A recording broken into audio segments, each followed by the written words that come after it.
என் நெஞ்சில் குடியிருக்கும்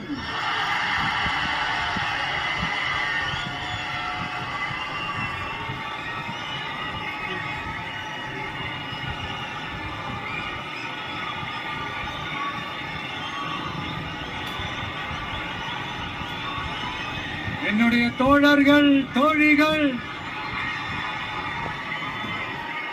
எல்லாருக்கும் என்னுடைய வணக்கம். வணக்கம் வணக்கம்.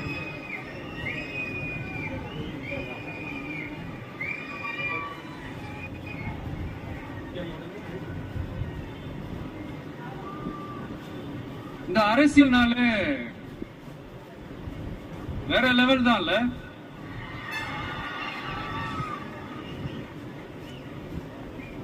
ஏன்னா இந்த அரசியல்ல மட்டும்தான் வித்தியாசமான ஒண்ணு நம்ம பார்க்கலாம்.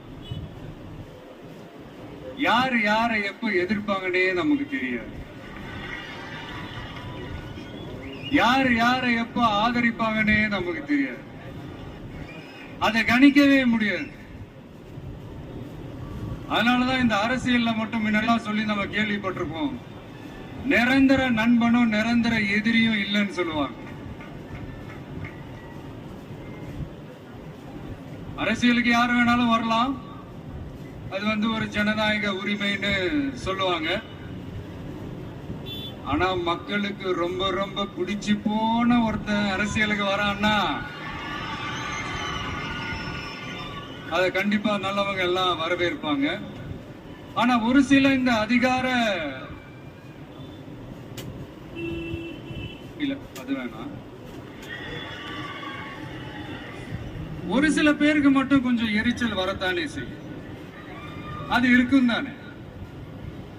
என்னடா இவன் திடீர்னு ஒருத்த என்ட்ரி கொடுத்துட்டானே, இது வரைக்கும் நாம சொன்ன பொய்யெல்லாம் நம்பிக்கிட்டு மக்கள் நமக்கு ஓட்டு போட்டுக்கிட்டு இருந்தாங்களே. ஆனா இப்ப இவன் சொல்றதெல்லாம் பார்த்தா மக்கள் மனசுக்கு ரொம்ப நெருக்கமா வேற இருக்குது. அதுவே நமக்கு ஒரு பெரிய நெருக்கடியாகவும் இருக்குது. இவனை என்ன பண்ணலாம், என்ன செய்யலாம், எப்படி இவனை இது பண்ணலாம், க்ளோஸ் பண்ணலாம்.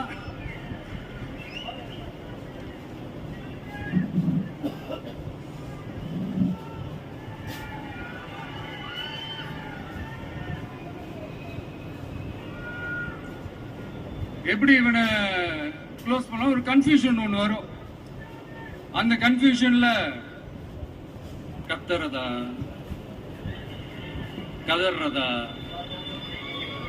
என்ன பண்றதுன்னு தெரியாம